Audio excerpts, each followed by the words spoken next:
আমাদের অনন্য স্টোরি সকল প্রকার পার্ট গল্প দেখতে আমাদের চ্যানেলটি সাবস্ক্রাইব করে পাশে থাকা বেল আইকনটিতে ক্লিক করে অল নোটিফিকেশন অন করে দিন। বাচ্চা মেয়েটা দিনের পর দিন আমাদের থেকে দূরে আছে, শ্বশুর বাড়ি আছে, বিয়ে হয়েছে আজ প্রায় 2.5 মাস। তোমাকে কিংবা বাবাকে ফোন করার সৎ সাহসও সঞ্চয় করে উঠতে পারছে না। আসলে কি তাই, নাকি অভিমানের চিরতরে তোমাদের থেকে মুখ ফিরিয়ে নিয়েছে ও? নিশাদ, টপ ইট ইয়ার। সকাল সকাল আলগা প্যান নেই, ভালো লাগছে না। গোটা দিনটাই স্পয়েল করার প্ল্যান করেছো নাকি? চোখে মুখে বিরক্তির উদ্রেক হলো জাওয়াদের। তোমার এত বিরক্তি কিসের জন্য? হ্যাঁ, ও তোমার নিজের আপন ছোট বোন হয়, কোনো অ্যাডপ্টেড সিস্টার না। আমি তো ওর ভাবি হই মাত্র, ভাইয়ের বউ। তাতেই দিনরাত ওই মেয়েটার জন্য আমার বুক পড়ে নিদারুণ কষ্ট হয়। সেখানে তুমি কিনা আপন ভাই হয়েও এত নির্লিপ্ত, কিভাবে সম্ভব? জাওয়াদ রাগত চেহারায় তাকিয়ে নিশাদ পাল্টা প্রতিক্রিয়া না পেয়ে বলে চলল, রাতে ঘুমাতে পারছো কি করে জাওয়াদ? তোমাকে একটুও তিল পরিমাণ অনুশোচনা তাড়া করে বেড়ায় না? মা কি তোমার স্বপ্নে এসে ধিক্কার জানান না? হুঁ। অকস্মাৎ মায়ের প্রসঙ্গ উঠতে মানুষের চেহারা কেমন বদলে গেল। চেহারার রাগের পরিবর্তে এখন প্রকাশ পাচ্ছে রিক্ততা, মুখভঙ্গিতে বিশালাকার পরিবর্তনের ছোঁয়া। নিশাদ মৃদুপাত্মক হাসল ক্ষণিকের জন্য। এই, তুমি কিনা মায়ের ছেলে? হ্যাঁ, শেম অন ইউ। আজ যে আচরণ বোনের সঙ্গে করছো না, একদিন সেই আচরণ পাল্টা তীরের ন্যায় তোমার বুকে বিদ্ধ না হয়। Be careful mister Jawad Kaiser. সকাল সকাল স্বামীকে এমন তিক্ত বাক্য শোনাতে কষ্ট হচ্ছিল, অনুশোচনা হচ্ছিল, তবুও শোনালো নিশাদ। সে যে অপারক, আর কত সহ্য করবে? ওদিকে ওই মেয়েটা যে জীবন্ত লাশে পরিণত হচ্ছে। নিশাদ অর্ধাঙ্গের দিকে এক ঝলক তাকিয়ে ধিমি পায়ে সেতা হতে প্রস্থানের উদ্দেশ্যে হাঁটতে লাগলো। ছাদের দরজা পেরিয়ে নেমে গেল ছাদ হতে। এত বড় এই ছাদে হুট করে সম্পূর্ণ একাকী হয়ে পড়ল জাওয়াদ। কর্ণপথে তখনও ভেসে ভেসে উঠছে, এই তুমি কিনা মায়ের ছেলে? হ্যাঁ, সেম অন ইউ। আজ যে আচরণ বোনের সঙ্গে করছো না, একদিন সেই আচরণ পাল্টা তীরের ন্যায় তোমার বুকেই বিদ্ধ না হয়। Be careful mister Jawad Kaiser. বিয়ে হয়েছে প্রায় 2.5 মাস, তোমাকে কিংবা বাবাকে ফোন করার সৎ সাহসও সঞ্চয় করে উঠতে পারছে না। আসলেই কি তাই, নাকি অভিমানের চিরতরে তোমাদের থেকে মুখ ফিরিয়ে নিয়েছে? এতগুলো প্রশ্নের ভূমধ্যসাগরে হাবি খাচ্ছে জাওয়াদ। কোথায় মিলবে সকল প্রশ্নের স্থায়ী ঠিকানা? নিশুতি রাত, শীতাংশু জল জলের রূপে উপস্থিত অন্তরিক্ষের বক্ষ গহ্বরে। গোটা শহরের আজ এ মুহূর্তে গভীর ঘুমে অচেতন হয়ে থাকার কথা, কিন্তু নয়। বিশেষের রজনীতে ঘুমকে বুড়ো আঙ্গুল দেখিয়ে সজাগ মুসলিম বিশ্ব। ঘরে ঘরে জ্বলে উঠেছে আলোর উৎস। ব্যস্ত সময় পার করছে প্রতি ঘরের মা ও বোনেরা। পুরুষেরা কেউ ঘুম থেকে উঠে পড়েছে, কেউ বা আধ ঘুমে জাগ্রত, উঠবে এমনতর ভাব। জনাব মুইজ হাসানের বাড়িতেও একই চিত্রের দেখা মিলছে। মোমেনা বেগম, জান্নাত ও উক্তি ইতিমধ্যে ঘুম থেকে উঠে পড়েছে।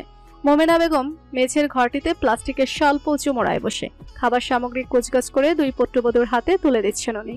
ওরা খাবারের বাটি হাতে নিয়ে রাখছে স্বল্প দূরত্বে মেঝেতে বিছানা মাদুরে। কর্মরত মোমেনা বেগম এক পর্যায়ে ছোট পুত্রবধূকে শুধালেন, ছোট বউ মুইজ উঠছেনি? উক্তি ঘুরে তাকালো, হাতের ইশারায় বলল, ডেকে এনেছি মা, এতক্ষণে উঠেছেন বোধহয়। মোমেনা বেগম এই শব্দহীন ভাষা ঠিক বুঝলেন না, তবে আন্দাজ করতে পারলেন মুইজ ওঠেনি এখনো। উনি আদেশের স্বরে বললেন, মোর বাপ এখনো ওঠে নাই, তুমি বইয়া করতেছো নাকি? যাও, ওরা জলদি ডাইকা লইয়া আহো। উক্তি আস্তে করে ইতিবাচক মাথা নাড়ল, চঞ্চল পায়ে অগ্রসর হলো নিজেদের ঘরের উদ্দেশ্যে। জান্নাত মাদুরে রাখলো ডাল ভর্তার স্টিলের বাটি। দ্রুত পায়ে ঘরে প্রবেশ করলো উক্তি। এসে স্বস্তির নিঃশ্বাস ছাড়লো। বিছানায় বসে মুইজ, হাতে মোবাইল স্ক্রল করছে, কিন্তু ঠিক অনুভব করেছে স্ত্রীর অনুপস্থিতি। তাই তো মোবাইলে দৃষ্টি নিবদ্ধ রেখেই বলল, খাওন বাড়ছে? উক্তির মুখনিসৃত হলো সূচনা শব্দ। হ্যাবোধক উত্তর গণনা করে উঠে দাঁড়ালো মুইজ। মোবাইল রাখলো বা হাতের শক্ত মুঠোয়। ঘুরে তাকালো স্ত্রীর পানে। লাল রঙের শাড়ির আবরণে আবৃত তার টুকটুকে লাল বউটা। বউকে দৃষ্টিবন্দী করতে মনের মাঝে এক ফলে সুখের হাওয়া ছড়িয়ে গেল। পলক ঝাপটে পা বাড়ালো মুইজ।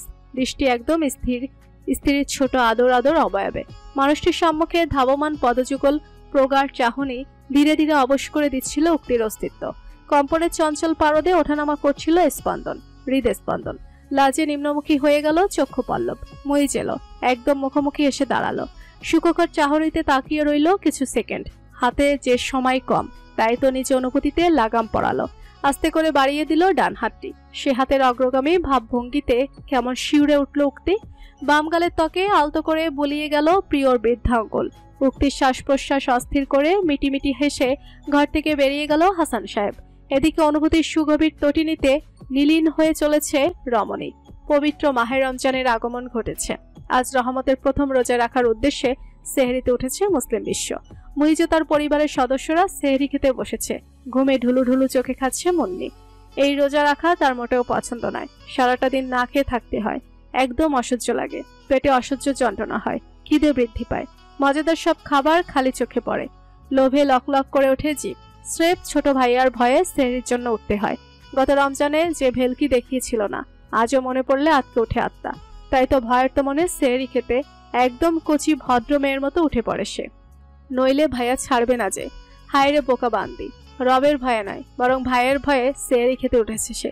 সে কি জানে না সেহরির গুরুত্ব ও ফজিলত? মুসলিম উম্মার সর্বসম্মতিক্রমে রোজার জন্য সেহরি খাওয়া মুস্তাহাব, এবং যে ব্যক্তি তা ইচ্ছাকৃত খায় না সে গুনাহগার নয়। আর এ কারণেই যদি কেউ ফজরের পর জাগে এবং সেহরি খাওয়ার সময় না পায়, তাহলে তার জন্য জরুরি রোজা রেখে নেওয়া। এতে তার রোজার কোনো ক্ষতি হবে না, বরং ক্ষতি হবে তখন যখন সে কিছু খেতে হয় মনে করে তখনই ফজরের পর কিছু খেয়ে ফেলবে। সেক্ষেত্রে তাকে সারাদিন পানহার ইত্যাদি থেকে বিরত থাকতে হবে এবং রমজান পরে সেই দিন কাজা করতে হবে। সেহরি খাওয়া যে উত্তম তা প্রকাশ করার জন্য মহানবী সাল্লাল্লাহু আলাইহি সাল্লাম উম্মতকে বিভিন্ন কথার মাধ্যমে উদ্বুদ্ধ করেছেন। তিনি সেহরিকে বরকতময় খাদ্য বলে অভিহিত করেছেন। তিনি বলেন, তোমরা সেহরি খাও, কারণ সেহরিতে বরকত আছে। বুখারী 1823, মুসলিম 1095 নং। তোমরা সেহরি খেতে অভ্যাসী হও, কারণ সেহরি হলো বরকতময় খাদ্য। আহমদ মুসনাদ, নাসাই সহিহুল জামে সাগির, আলবানি 4081 নং। ইরবাস বিন সারিয়া বলেন, একদা রমজানে আল্লাহর রসুল সাল্লাল্লাহু আলাইহি ওয়াসাল্লাম আমাকে সেহরি খেতে ডাকলেন। বললেন, বরকতময় খানার দিকে এসো। আহমদ মুসনাদ, আবু দাউদ, নাসাই, ইবনে হিব্বান, সহি ইবনে খুজাইমা, সহিহুল জামে সাগির, আলবানি 7043 নং। সেহরিতে বরকত থাকার মানে হলো সেহরি রোজাদারকে সবল রাখে এবং রোজার কষ্ট তার জন্য হালকা করে। আর এটা হলো শারীরিক বরকত। পক্ষান্তরে সরই বরকত হলো রাসূল সাল্লাল্লাহু আলাইহি ওয়াসাল্লাম এর আদেশ পালন এবং তার অনুসরণ। মহানবী সাল্লাল্লাহু আলাইহি ওয়াসাল্লাম এই সেহরির গুরুত্ব বর্ণনা করতে গিয়ে তাদের মুসলিম ও আহলে কিতাব ইহুদি ও খ্রিস্টানদের রোজার মাঝে পার্থক্য চিহ্নিত করেছেন। তিনি অন্যান্য ব্যাপারে তাদের বিরোধিতা করার মতে তাতেও বিরোধিতা করতে আমাদেরকে আদেশ করেছেন। তিনি বলেন, আমাদের রোজা ও আহলে কিতাবের রোজার মাঝে পার্থক্য হলো সেহরি খাওয়া। মুসলিম 1096, আবু দাউদ 2343, ফাসি মুসনিদ 98 পৃষ্ঠা। সেহরি খাওয়ার সময় হলো অর্ধরাত্রির পর থেকে ফজরের আগে পর্যন্ত, আর মুস্তাহাব হলো ফজর হয়ে যাওয়ার আশঙ্কা না হলে শেষ সময়ে সেহরি খাওয়া। আনাস রাদিয়াল্লাহু কর্তৃক বর্ণিত জায়েদ বিন সাবেত তাকে জানিয়েছেন যে তারা নবী সাল্লাল্লাহু আলাইহি সাল্লামের সাথে সেহরি খেয়ে ফজরের নামাজ পড়তে উঠে গেছেন। আনাস বলেন, আমি জিজ্ঞাসা করলাম, সেহরি খাওয়া আজান হওয়ার মধ্যে কতটুকু সময় ছিল? উত্তরে জায়েদ বললেন, 50 অথবা 60টি আয়াত পড়তে যতটুকু সময় লাগে। বুখারী 575, 1921, মুসলিম 1097, তিরমিজি 703 নং। এখানে আয়াত বলতে মধ্যম ধরনের আয়াত গণ্য হবে, আর এই শ্রেণীর 50 অথবা 60টি আয়াত পড়তে মোটামুটি 15 অথবা 20 মিনিট সময় লাগে। অতএব সুন্নত হলো আজানের 15 অথবা 20 মিনিট আগে সেহরি খাওয়া। মহানবী সাল্লাল্লাহু আলাইহি সাল্লামের সাহাবাগণ খুব তাড়াতাড়ি সময় হওয়া মাত্র ইফতার করতেন এবং খুব দেরি করে সেহরি খেতেন। বাইহাকি 4 অথবা 238, ইবনে আবি শাইবা, মুসান্নাফ 8932 নং। সুতরাং সেহরি আগে আগে খেয়ে ফেলা উচিত নয়। মধ্যরাতে সেহরি খেয়ে ঘুমিয়ে পড়া তো মোটেই উচিত নয়, কারণ তাতে ফজরের নামাজ ছুটে যায়। ঘুমিয়ে থেকে হয় তার জামাত ছুটে যায়, নচেত নামাজের সময় চলে গিয়ে সূর্য ওঠার পর চেতন হলে নামাজটাই কাজা হয়ে যায়। নাউজুবিল্লাহ মিন জালিক। আর নিঃসন্দেহে এটি একটি বড় মুসিবত, যাতে বহু রোজাদার ফেসে থাকে। আল্লাহ তাদেরকে হেদায়েত করুন, আমিন। তমস্র রজনী। পবিত্র মাহে রমজানের আজ তৃতীয় রোজা অতিবাহিত হয়েছে। তারাবি নামাজ আদায় করে বিছানায় বসে উঠতে, মাথা আবৃত হিজাবে, সতর ঢাকা তার, একনিষ্ঠভাবে কোরআন শরীফ তেলাওয়াত করছে সে। সময় তখন রাত 9:15। কিছুটা সময় তেলাওয়াতে কেটে গেল। ঘরে আগমন হলো স্বামী মানুষটির। চোখ তুলে তাকালো উক্তি, দেখলো তার একান্ত মানুষটিকে। সারাটা দিন শেষে প্রিয় মানুষটির উপস্থিতিতে উৎফুল্ল হলো তনুমন। সম্মানের সহিত কোরআন শরীফ বুকে আগলে বিছানা ছেড়ে উঠে দাঁড়ালো উক্তি। কোরআন শরীফ যথাস্থানে রেখে সাইন ল্যাঙ্গুয়েজের মাধ্যমে সালাম জানালো। ওয়ালাইকুম আসসালাম। ক্লান্ত কণ্ঠে সালামের জবাব দিল মুইজ। এসে ধপ করে বসলো বিছানায় এক কিনারে। উক্তি এক গ্লাস পানি হাতে ছুটে এলো। মুইজ বা হাতে শার্টের বোতাম খুলতে খুলতে ডান হাতে নিল পানির গ্লাস। 3 ঢোকে পানি পান করলো। উক্তি উপলব্ধি করতে পারছে স্বামী তার কতটা ক্লান্ত। এ মুহূর্তে বিশ্রামের প্রয়োজন, তাই তো দুরন্ত পায়ে সরে গেল। আলনা হতে নিয়ে নিল ধোয়া লুঙ্গি, গামছা, স্যান্ডো গেঞ্জি। সেসব নিয়ে স্বামীর কাছে এলো, বাড়িয়ে দিল। মুইজ স্ত্রীর দিকে না তাকিয়ে হাতে নিল ওসব। ততক্ষণে শার্টের সকল বোতাম খোলা হয়ে গিয়েছে। দুহাত নাড়িয়ে শার্টকে দেহ হতে মুক্ত করলো। উঠে দাঁড়ালো মুইজ, গলায় গামছা জড়িয়ে নিল, লুঙ্গি পরে নিল এবং খুলে ফেললো পরিহিত প্যান্ট। হাত বাড়িয়ে এসে প্যান্ট হাতে নিল উক্তি। মুইজ ধীর পায়ে ঘর হতে বেরিয়ে গেল। উদ্দেশ্য হাত মুখ ধুয়ে সতেজ হওয়া। পুরোটার সময় উক্তি ছিল এক প্রকার উজ্জ্বল, অবহেলিত। সে যেন সশরীরে উপস্থিত থেকে অনুপস্থিত। স্বামী হতে অপ্রত্যাশিতভাবে প্রাপ্ত অবহেলা রমণীর হৃদয়ে গাঢ় আঁচড় রেখে দিল। আধারে তলিয়ে গেল গৌর মুখখানি। রাত্রি তখন। বিছানায় পাশাপাশি বসে বিল্লাল ও বাবা তোফায়েল সাহেব পিতাপুত্র ফ্যামিলি ফটো অ্যালবামে পুরোনো দিনের কিছু স্বর্ণালী মুহূর্তের ছবি দেখছে। পারিবারিক অসংখ্য মুহূর্তে এই অ্যালবামে বন্দী রয়েছে। ফটো দেখতে দেখতে একটি ফটোতে এসে থামলো বিল্লাল। ছবিতে দেখা যাচ্ছে বছর দেড়ের এক শিশুকন্যা বিছানায় বসে, হাতে একটি প্লাস্টিকের তৈরি পাতিল। এক দৃষ্টিতে পাতিলের দিকে তাকিয়ে বাচ্চা মেয়েটি। ঠোঁটে অকৃত্রিম এক সোনারদ ঝলমল করে চলেছে। মাশাল্লাহ মাশাল্লাহ, কি কিউট লাগছে আমার বোনটাকে, কারণ নজর না লেগে যায়। পুত্রের কথায় সশব্দে হেসে উঠলেন তোফায়েল সাহেব। কি যে বলো না বেটা, কার নজর লাগবে? কেন, তোমার একমাত্র বউ রাক্ষসী রানী কোহিনূর রানী? ছেলের অকপটে স্বীকারোক্তি শুনে স্তব্ধ বয়স্ক তোফায়েল। এসব কি বলছো বেটা? ঠিকই তো বলেছি। বলি বাবা, দুনিয়াতে এত এত ইনোসেন্ট মেয়ে থাকতে তোমার নজর ওই কটকটিতে গিয়ে আটকালো কি করে? হাউ? তোফায়েল সাহেব বেদনা বিদুর হেসে বললেন। তখন ওই কটকটি যে ইনোসেন্টই ছিল তাই? অবিশ্বাসের সুরে বলে উঠল বিল্লাল। বলেছে তোমারে মা আর ইনোসেন্ট? অসম্ভব। দিনরাত খালি কিভাবে ভেজাল লাগাবে সে ধান্দায় থাকে। প্রসঙ্গ বদল করতে তোফায়েল সাহেব বলে উঠলেন। ছাড়ো না বেটা এসব। দেখো উক্তিমাকে কি কিউট লাগছে। খেলনা সেটটা পেয়ে সেবার খুব খুশি হয়েছিল। হবে না, ওটাই তো প্রথমবার ওর জন্য উপহার স্বরূপ ফুল সেটা খেলনা ছিল। এর আগে কেউ কখনো দিয়েছে নাকি? দিলেও নামমাত্র খেলনা দিয়েছিল। তুমি তো ফার্স্ট টাইম কোনো খেলনা সেট উপহার দিলে, একদম মনের মতো। কি করব বলো, সবার মতো আমি তো আর অন্ধ হয়ে যাইনি। চোখ থাকতেও কি করে না দেখা করতাম। বিল্লাল মৃদু কণ্ঠে বলল। সবাই এমনটা কেন করছে বাবা? আমাদের উক্তি কি করে অপয়া অলক্ষী হতে পারে? এই সম্ভব? জানি না বেটা, সবাইকে বলে বোঝাতে বোঝাতে আমি ক্লান্ত। তোফায়েল সাহেব দুঃখ মিশ্রিত কণ্ঠে বললেন। অকস্মাৎ বিল্লাল কিছু একটা ভেবে উৎফুল্ল হয়ে বলে উঠল। ইয়াহু! কি হয়েছে? কি হয়েছে? কৌতূহলী হয়ে তাকিয়ে তোফায়েল সাহেব। কি হয়েছে? তুমি শুধু দেখো বাবা, কি করি আমি। মিটিমিটি হাসছে বিল্লাল। ছেলের ভাবগতিক ঠিক সুবিধা ঠেকছে না তোফায়েল সাহেবের নিকটে। ছেলে এমন বিটকেল হাসি হাসছে কেন? কি করতে চলেছে ও? হ্যালো, আসসালামু আলাইকুম। কে বলছেন? ঘড়ির কাঁটা তখন 11-র কাছাকাছি। ঘুমের প্রস্তুতিতে মগ্ন শহরবাসী। বাইরে এক গাছতলায় দাঁড়িয়ে সে বাহাত থেকে গাছের দেহে অপরিচিত এক ব্যক্তিকে সরাসরি মেসেঞ্জারে কল করে বসল মুইজ হাসান। ওপাশ হতে সে ব্যক্তি অত্যন্ত বিনম্র কণ্ঠে সালাম দিয়ে পরিচয় শুধালো। মুইজের শ্বাস প্রশ্বাস তখন অস্থির, বুকের পাটা ফুলে ফেঁপে উঠেছে, করছে অবিরাম চঞ্চলতায় ভরপুর ওঠানামা, মুখশ্রী রাগে রক্তজবা। সে দাঁতে দাঁত পিষে বলল, ওয়ালাইকুম আসসালাম। তুই কেডা? আগে হেইয়া ক। আজব কাণ্ড ভাইজান, রাত দুপুরে নিজে ফোন করে নিজেই আবার পরিচয় জানতে চাইছেন কেন? এখনো বুঝে উঠতে পারেননি আমি কে হতে পারি? আপনার ওয়ান অ্যান্ড অনলি বউয়ের খুব কাছের একজনই হই। সেই জন্মলগ্ন থেকেই ওর সাথে আছি, পাশে আছি, ইনশাল্লাহ চিরকাল থাকবো।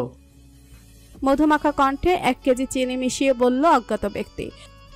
আর মুই সারা জীবন বাসন মাজতাম? অত্যন্ত তেসরা প্রশ্ন ছুড়ে দিল মইজ। ফোনের ওপাশে থাকা বিল্লাল এমন অনাকাঙ্ক্ষিত বাউন্সে কেমন বোকা বনে গেল, চোখে মুখে হালকা অবাক্তর রেশ। হাল্লার পোহালা, হাসা গইরা ক তুই কেডা? মোর বউরে চিনস কেম্বালে? তোফায়েল সাহেব আশ্চর্যজনক দৃষ্টিতে তাকিয়ে, ভাতিজি জামাই এমন মুখ খারাপ করছে কেন? পিতা ও পুত্র বসেছিল পাশাপাশি, বিল্লালের হাতে মোবাইল, লাউড স্পিকার চালু করা। বিল্লাল অসহায় কণ্ঠে ফিসফিসিয়ে বলল বাবাকে। বাবা, গালে দেয় তো। উনিও ফিসফিসিয়ে বললেন, একদম ঠিক আছে, আরও করো রাত বিরাতে প্র্যাঙ্ক। আমি আবার কি করলাম? শুধুমাত্র বেবি দুষ্টুমি তো। কাঙ্ক্ষিত জবাব তো মিলছেই না, উল্টো ফোনের ওপাশ হতে ফুসুর ফুসুর গুজুর গুজুর শোনা যাচ্ছে। মেজাজ চড়ে গেল হাসান সাহেবের। আব্বে ওই কথা কস না গে? মোর বউয়ের ছোটকালের ছবি তুই কমবে পাইলি? কেমনে চিনস রে?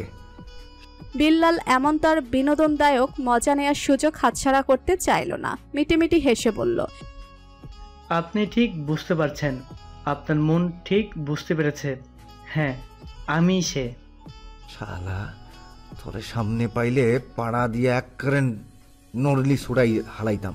মোর লগে মস্কারা করস? এত এত গালিগালাজের ভারে নুয়ে পড়ছিল পিতা ও পুত্র। বিল্লাল হাত কামড়ে কেঁদে দেবার উপক্রম। জীবনে আর কোনোদিন রাত দুপুরে প্রাং করতে যাবে না সে, এই প্রমিস, পাক্কাওয়ালা প্রমিস। তোফায়েল সাহেব ছেলেকে ইশারায় বললেন, কল কেটে দাও বেটা, নইলে রাতভর গালির বর্ষণ হবে। কার বউ নিয়ে প্র্যাঙ্ক করতে গিয়েছো তুমি, বুঝতে পেরেছো কি? জি আব্বা, বুঝছি। রমজান মাসে মজুদে থাকা সকল গালি একে একে চালান করতে লাগলো হাসান সাহেব। ওদিকে কান দিয়ে ধোঁয়া বেরোচ্ছে বাকি দুজনের। মুইজ উপহার দিল জঘন্য এক গালি, আর সইতে পারল না ওরা। চট করে কল কেটে দিল বিল্লাল। ফোঁস করে ইয়া লম্বা এক শ্বাস ছাড়লো, কাদো কাদো চেহারায় তাকালো বাবার দিকে। আব্বা, দুনিয়ার কোন দুলা ভাই আর আপন শালাকে এভাবে মুখের ওপর হালার পর হালা বলে? বলো না। তোফায়েল সাহেব ঘন ঘন শ্বাস ফেলে বললেন, জানি না বেটা, আমি কিচ্ছু জানি না। ভাগ্যিস রোজা রেখে এই ফোন কলে কথা হয়নি, নইলে নির্ঘাত রোজা হালকা হয়ে যেত। গালির কি ছিরি! হতাশাজনক কণ্ঠে বিল্লাল বলে উঠল, সে আবার বলতে? আমার তো এখন নিজের চুল নিজেরই ছিঁড়তে মন চাইছে। কোন দুঃখে যে ভাইয়ের সাথে মেসেঞ্জারে আতলামি করতে গেলাম, এখন বোঝো ঠেলা, কান রীতিমতো ঝাঁঝা করছে। ছোট্ট করে বললেন তোফায়েল সাহেব। উঠে দাঁড়ালেন বিছানা ছেড়ে। বিল্লাল আনমনে একাকী বিড়বিড় করে বলে উঠল, উক্তি বোন আমার, তোর ট্যালেন্ট বরের এমন সুন্দর ট্যালেন্ট সম্পর্কে তুই জানিস কি? এত সুন্দর মনোরম গালি, আহা, কান দুটো এখনো অঝরে কাঁদে। মাথার উপর দাউ দাউ করে জ্বলছে আগুন। বিনা দ্বিধায় ৩-৪টে বারবিকিউ সুন্দর মতো তৈরি করা হয়ে যাবে। মুখখানা এমন লাল হয়েছে যেন কোনো চিত্রশিল্প অপটু হাতে লাল রঙের আঁকিবুকি এঁকেছে। ঘামে ভেজা দেহটা নিয়ে ঘরে প্রবেশ করলো মইজ। এসেই চক্ষুচোড়া ব্যস্ত হয়ে পড়ল সঙ্গিনীর খোঁজে। বেশি খুঁজতে হলো না, চট করে চক্ষু দৃষ্টি খুঁজে পেল তারে। বিছানায় শুয়ে উক্তি, বুকে ভর দিয়ে কোমল দেহ, মেঘবরণ কেশরাশি ছড়িয়ে পিঠের ত্বকে, পরনে ম্যাজেন্ডা রঙের সুতি শাড়ি, ব্লাউজ। শাড়ি পরিহিতা উপর হয়ে শায়িত রমণী নিঃসন্দেহে একান্ত পুরুষের দৃষ্টিতে লাস্যময়ী। তবে আজ আর মতিভ্রম ঘটল না। সশব্দে দরজার ছিটকেনি ভেতর হতে আটকে দিল মইজ। বড় বড় কদম ফেলে এগিয়ে গেল বিছানায়। উঠে পড়ল সেথায়, ডান হাঁটুতে ভর দিয়ে বসলো। একটুও কালক্ষেপণ না করে একদম নির্দয়তার সহিত টেনে ধরল উক্তির বাম কোণয়। হ্যাসকাটানের শোয়া হতে তুলে ফেলল। ধরফড়িয়ে উঠল মেয়েটা। লহমায় তীব্র গতিতে আশ্রে পড়ল স্বামীর চওড়া প্রশস্ত বক্ষসীমায়। নয়নে বন্দী হলো দুজোড়া নয়ন। অশ্রুমাখা চোখ দুটাই উপস্থিত সীমাহীন অভিমানের ছোঁয়া, আর সে মানুষটির অন্তরে ঈর্ষার কুয়া। স্ত্রীর দুহাত শক্ত করে চেপে ধরল মইজ। চট করে কোমল নরম হাত স্বীয় শক্ত দুটো মুঠোয় বেঁধে চেপে ধরল উক্তির পিঠে। দুজনের বক্ষদেশ ছুঁয়ে উক্তি মাথায় মৃদু গঙ্গিয়ে উঠল। সেদিকে ভ্রুক্ষেপ না করে মইজ অভব্য স্বরে শুধালো, পোলাটা কেডা? তোর ছোটকালের ছবি কমবে পাইলো? উক্তি তো ভাই বিল্লালের দুষ্টমি সম্পর্কে পুরোপুরি অজ্ঞ, জানে না সেসবের বিন্দু বিসর্গ। এছাড়াও মনে জমেছে কৃষ্ণ কালো মেঘ। তাই তো দৃষ্টি সরিয়ে বামে স্থির করলো উক্তি। অভিমানে ফুলেছে ঠোঁট, ফুলেছে গাল। এত আদর আদর লাগছে কেন? এভাবে দৃষ্টি সরিয়ে নেয়াই খেপে গেল বুনসার। নিজের বুকে আরো শক্ত রূপে চেপে ধরল স্ত্রীকে। ফলস্বরূপ উক্তি ব্যথা পেয়ে স্বামীর দিকে তাকাতে বাধ্য হলো। মানুষটি হিসেসিয়ে শোধালো, ওকে? পোলাটা ক্যাডা হাসা কইরা ক, আর মটকা গরম করিস না সিমরি। উক্তির ঠোঁটজোড়া স্বল্প কেঁপে উঠল, মুখ নিঃসৃত হতে লাগলো গরম শ্বাস, চক্ষু গড়িয়ে গালে নামলো বাড়িধারা। অকস্মাৎ কি হলো কে জানে, মুইজ হাসান নামক নির্দয় পুরুষটির খ্যাপা মস্তিষ্ক একদম শান্ত হয়ে গেল, নদীর জলের ন্যায় শান্ত, স্থির। স্ত্রীর দু চোখে নোনা জলের উপস্থিতি, তাও কিনা শুধুমাত্র ওর জন্য। এ কেমন স্বামী সে, যার জন্য স্ত্রীর চোখে জল? সে যে মস্ত বড় অধম। তৎক্ষণাৎ ব্যতিব্যস্ত হয়ে গেল পুরুষটা, ঢিলে হলো শক্ত হাতের বাঁধন, ডান হাতটি স্থাপন। এই কি হইছে তোর, কান্দুস কে? এত নমনীয় স্বরে অভিমানের পাহাড় চরচর করে ভেঙে গেল বোধহয়। অঝোর ধারায় বৃষ্টি গড়িয়ে নামছে দুচোখ বেয়ে। উক্তি জোরপূর্বক নিজেকে স্বামীর বাহুবেষ্টনী হতে মুক্ত করতে উদগ্র হয়ে উঠল। এতে অসহায়ত্বের চূড়ান্ত সীমায় পৌঁছে গেল মুইজ। বউ এমন করছে কেন? কেন ওর থেকে দূরে সরে যেতে চাইছে? সে কি এতটাই ক্ষমার অযোগ্য? অপরাধ করে ফেলেছে যার জন্য ওর উপস্থিতি স্পর্শ সে সইতে নারাজ? না না না, মুইজ বিন্দুমাত্র দূরত্ব সইতে নারাজ। সে আরো সযত্নে নিজের বুকে আগলে নিল সঙ্গিনীকে, আকুলতম স্বরে ডেকে উঠল, এই বউ কান্দে না, মুই সরি তো। এ প্রথমবারের মতো নিজের কোনো আচরণের জন্য স্ত্রীর নিকটে সে ক্ষমা প্রার্থী। তবে আজ যে ক্ষমা করতে নারাজ মিসেস উক্তি। এই মানুষটি পচা, তার সুন্দর ফুরফুরে মেজাজ নষ্ট করে দিয়েছে, অবজ্ঞা করেছে তাকে, কষ্ট দিয়েছে খুব। সে আর থাকবে না এই লোকটির সাথে। লোকটা ভালো না, পচা, খুব খুব পচা। উক্তি ছটফটিয়ে চলেছে, নিজেকে ছাড়াতে চাইছে, বারংবার মুখ নিঃসৃত হচ্ছে আ সূচক দুর্বদ্ধ ধ্বনি। স্ত্রীর এমন তার প্রতিক্রিয়ায় ভরকে গেল মুইজ। স্ত্রীর এই রূপ তার নিকট অচেনা, নয়া, তবুও ঠান্ডা মাথায় সবটা সামাল দিতে হবে। আর এক ফোঁটাও কষ্ট দেয়া যাবে না তার প্রিয়তমাকে। যেমন ভাবনা তেমন কাজ। শক্ত বাঁধনে স্ত্রীকে নিজের সনে আগলে রেখেছে মুইজ। উক্তি দুহাত এলোপাথারি সঞ্চালন করে চলেছে, নিজেকে মুক্ত করতে চাইছে। চোখে মুখের অবস্থা বেহাল, অঝরে কেঁদে কেটে রক্ত জবার রঙে রেঙেছে সে। দুজনের মধ্যে যেন অদৃশ্য হুড়োহুড়ি লেগে গেল। আকস্মিক ভারসাম্য হারিয়ে ফেলল উক্তি। বিছানায় ঢপাস করে আশ্রে পড়ল সে, আর তার কমনীয় দেহ বল্লরিতে ঠাঁই মিলল জনাব হাসানের। উক্তি কাঁদতে কাঁদতে নিজেকে ছাড়ানোর চেষ্টা করলো। এই সামান্য প্রচেষ্টার বিনিময়ে যে প্রতিক্রিয়া এলো তা ছিল সম্পূর্ণ অকল্পনীয়, অভাবনীয়। পুরুষালী অধরষ্টের অন্তরঙ্গতায় সময়ের সঙ্গে সঙ্গে লুণ্ঠিত হতে লাগলো উক্তির গমরা মুখভাবের প্রতিটি ফোঁটা। উক্তি কোনরূপ প্রতিক্রিয়া ব্যক্ত করার সুযোগ পেল না নিজেকে এই আকাঙ্ক্ষিত স্পর্শ মায়া হতে সরিয়ে নেওয়ার। তার শরীরে বহমান উষ্ণ রক্ত যেন এ আদর সোহাগের আতিশয্যে হিমায়িত হয়ে যাচ্ছে। রমণীর চক্ষু ধীরে ধীরে স্বয়ংক্রিয়ভাবে বন্ধ হয়ে গেল, চোখের পাতায় নামলো আধার। আনমনেই নিজের সঙ্গে আগলে নিল স্বামীকে। প্রায় মিনিট 20 কাটলো তাদের স্বপ্নপুরীর মতো নান্দনিক মুহূর্তে। বিছানায় পাশাপাশি শুয়ে মুইজ উক্তি, একে অপরের দিকে ঘুরে শুয়ে তারা। মুইজের চোখে মুখে দুষ্টু আভা, লজ্জা মিশ্রিত অবনত চাউনিতে উক্তি। গাঢ় আদরমাখা স্বরে ডেকে উঠল মানুষটি, বউ। আহা, হৃদয় শীতলীকরণ করা সে ডাক অন্তর্ভেদ করে ছুঁয়ে ছুঁয়ে যায়। উক্তি এক পলক তাকিয়ে দৃষ্টি সরিয়ে নিতে বাধ্য হলো। ওই দুষ্টু চাহনি তাকে যে শান্তি দিতে নারাজ। ও বউ, কেমন লাগলো মান ভাঙনের বিশেষ পদ্ধতি? পুরো আগুন না? লজ্জা চরম বেষ্টনীতে অবরুদ্ধ হয়ে উক্তি। তপ্ত হয়ে উঠছিল দুই কান, লালিমায় রঙিন মুখশ্রী। মুইজ নয়ন জুড়িয়ে সে মুখশ্রী দেখলো, হলো মুগ্ধ। লোকটা আসলেই খুব পচা। মুইজ আস্তে ধীরে স্বাভাবিক হলো, ওকে বলল, বহুত মন কেমন করতেছিল কেন, কি হয়েছে? উক্তি সত্যিটা বলতে চাইল না, ইশারায় বোঝালো কিছু হয়নি। কথাটা ঠিক মনোপুতও হলো না মুইজের। সে বলল, মিশা কথা কবি না, হাসা কইরা ক কি হয়েছে? উক্তি চট করে দৃষ্টি সরিয়ে নিল, মিথ্যা ভাব লুকোতে বলল, কিছু হয়নি তো। মুইজ অকস্মাৎ ওর হাত ধরে টেনে নিল, একদম নিজের বাহু বন্ধনে। শিহরণে রমণীর শ্বাস প্রশ্বাস উথাল পাথাল। প্রিয় নারীর কপালের ঠিক মধ্যিখানে ক্ষুদ্র চুমু এঁকে দিল পুরুষটি। অনুরোধের স্বরে বলল, মোর ধারে কবি না বউ, মুই তো তোর জামাই লাগি, সবচেয়ে আপন জন। মোর লগে আবার কি এর লুকোচুরি? কনা বউ, কি হইছে? এমন অনুরোধের স্বর আসলেই চমকপ্রদ ছিল। উক্তি বিশ্বাস করে উঠতে পারছিল না ওর আপত্তি সত্ত্বেও মানুষটি কিভাবে এত ধৈর্য ধরে আছে, ওকে সত্যি বলতে অনুরোধ করছে। আজ এখানে অন্য কেউ হলে কি সে মানুষটির রাগে গজগজ করে উঠত না? অবশ্যই উঠত, নিঃসন্দেহে উঠত। উক্তি এবার সত্যি দুর্বল হয়ে পড়ল, আর লুকোচুরি করা সম্ভব নয়। সে আস্তে ধীরে গলনালী সিক্ত করে নিল, নিজেকে প্রস্তুত করে নিল। ধীরে ধীরে হাতের ইশারায় বলতে লাগলো, আপনি আজ? মুইজ জিজ্ঞাসু, কৌতূহলী দৃষ্টি মেলে তাকিয়ে। বাহির থেকে এসে কেমন অদ্ভুত আচরণ করছিলেন, আমার দিকে একবারের জন্য ফিরেও তাকাননি। কথা বলেননি। আজকের আগে তো কখনো এমনটা হয়নি, আজই প্রথম হলো। তাই জানি না কেন খুব অভিমান হলো, খারাপ লাগছিল। অবশ্য খারাপ লাগার কথা নয়, সব দিন তো আর এক নয়, সব সময় কি আর সবাইকে প্রাধান্য দেয়া যায়? শেষের কথাটিতে মিশেছিল অফুরন্ত অভিমান। সে কি মুইজ হাসান উপলব্ধি করতে পারল? উক্তির কথা শুনে মানুষটি স্বল্প হেসে ফেলল। ওকে বলল, তুই এই লাইগা রাগ করছিলি? ওই আরো ভাবলাম কি না কি হইছে। তুই হাসাই পাগলি রে। পাগলি কথাটা শুনে উক্তির কেমন রাগ হলো, স্বল্প অভিমান হলো। সে অভিমানে টলমল করে উঠল দু চোখ। হ্যাঁ, সে তো এখন পাগলি। বরের উপর রাগ করেছে না, এখন তো পাগলি হবেই। অভিমানী উক্তির অভিমান যে উচ্চ মাত্রায় পৌঁছেছে তা বুঝতে অসুবিধা হলো না জনাবের। মুইজ এমন তার গুরুতর মুহূর্তে মোটেও হাসতে ইচ্ছুক নয়, তবুও হালকা হেসে ফেলল সে। ঠোঁটের সীমান্তে চিলিক দিয়ে উঠল সরু এক রেখা। ফলস্বরূপ উক্তির দু চোখ ছাপিয়ে বাড়িধারা নামল। ভারী সে বর্ষণ, থামাবার নামমাত্র নেই। বউকে এমন নিঃশব্দে কাঁদতে দেখে মুইজ সত্যিই ব্যথিত, পীড়িত। সহ্য হচ্ছিল না আর। উক্তিকে সুহাগী স্পর্শে নিজ বাহুডোরে আবদ্ধ করে নিল সে।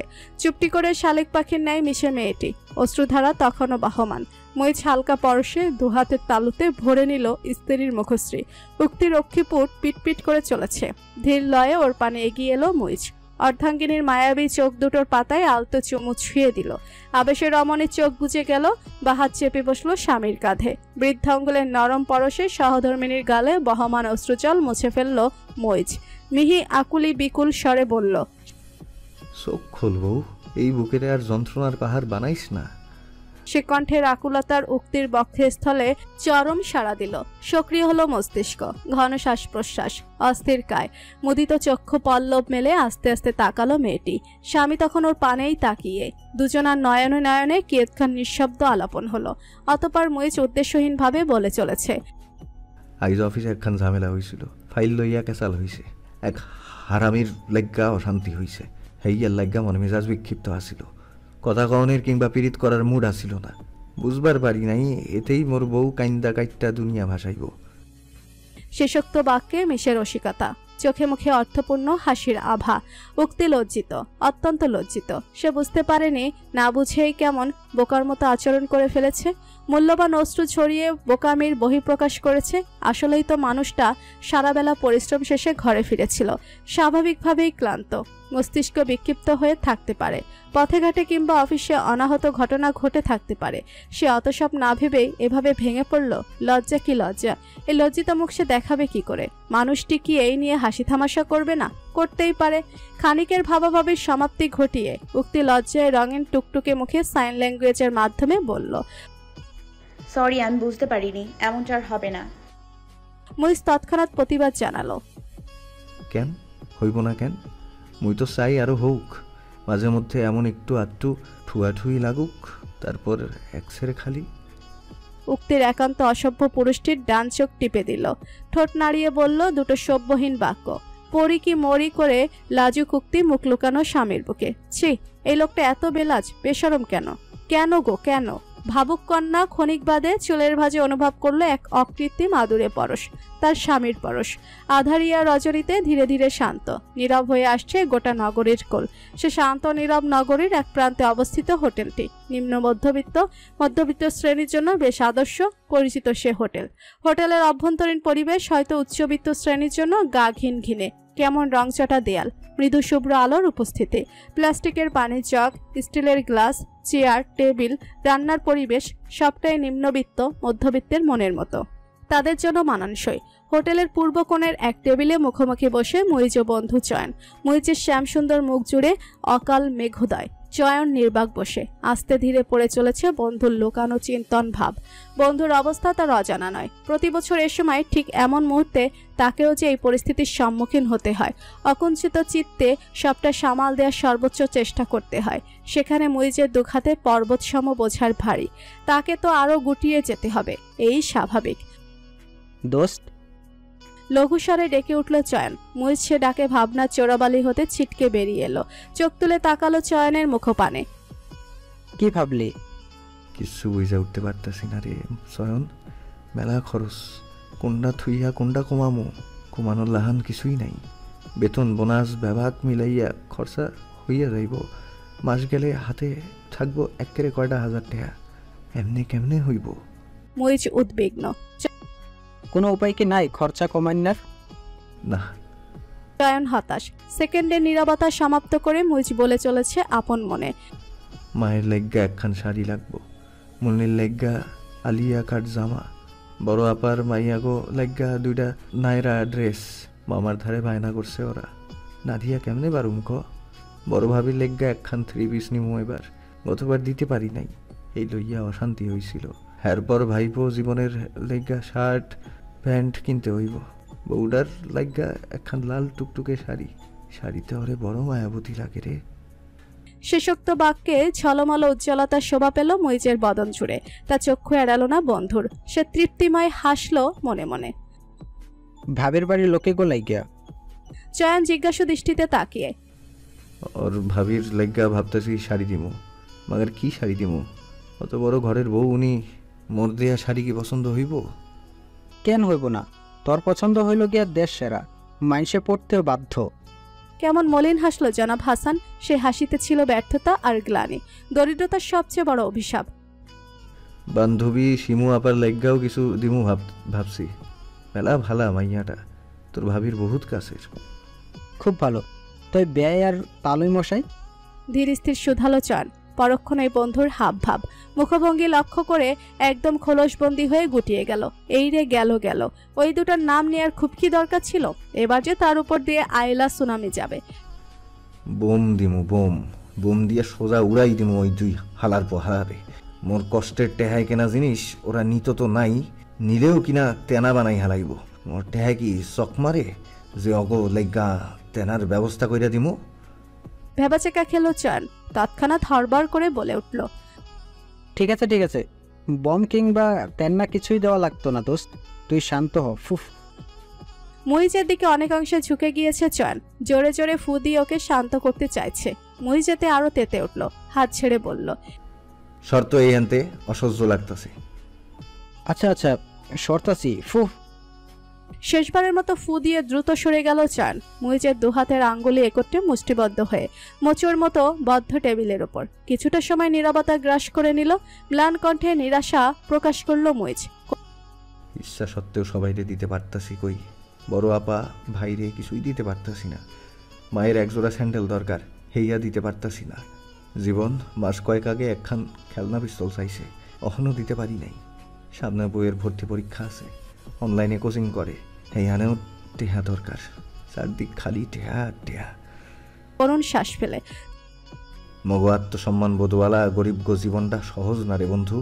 চাইলেও কারো ধারে ভিক্ষার লাগা হাত পাততে জানি না, কর্জ করতে পারি না। এক আল্লাহই মগো হগল ভরসা, ইয়া রাব্বুল আলামিন সহায় হন। চয়নের মনেও তখন যেন একই ধ্বনি প্রতিধ্বনিত হচ্ছে, আমগো গরিব গো সহায় হন আল্লাহ। আজকের মিষ্টি সকালটা অন্য দিনের চেয়ে ভিন্ন, অন্যরকম সুন্দর। বাতাসে ভেসে পবিত্রতা, আতরের গন্ধ ছেয়ে ঘরে ঘরে, শুভ্রতা ছড়িয়ে পথে প্রান্তরে। জামাতের সময় হয়ে এসেছে। নিজ ঘরে ছোট আরশির সম্মুখে দাঁড়িয়ে মুইজ। উক্তি তার বিপরীতে দাঁড়িয়ে, কপালে পড়ে ছোট ছোট চুলগুলো, কোমরে গুজে শাড়ির আঁচল, হালকা ঘাম মুখমণ্ডলে, একদম বাংলাদেশী অকৃত্রিম গৃহিণী রূপ। স্বামীর পরিহিত শুভ্র রঙা পাঞ্জাবির বুকের বোতামগুলো আটকে দিচ্ছে উক্তি।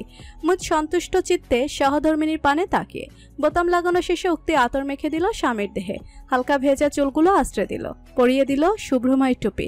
সাহেব একদম প্রস্তুত ঈদুল ফিতরের জামায়াতের জন্য। উক্তি মুস্কি হেসে স্বামী হতে কয়েক কদম দূরে সরে গেল, পূর্ণ দৃষ্টিতে তাকালো। হৃদস্পন্দনের সুমধুর ধ্বনি তখন অশ্বগতিতে সুরের সৃষ্টি করছে। বিমোহিত নয়নে তাকিয়ে রইল মেয়েটা। শ্যাম সুশ্রী পুরুষটির ভালোবাসায় আরো একবার ফেসে গেল, হলো চিরবন্দিনী। মুইজ মুস্কি হেসে নিকটে এলো, আলিঙ্গনাবদ্ধ করলো পুতুল বউটিকে।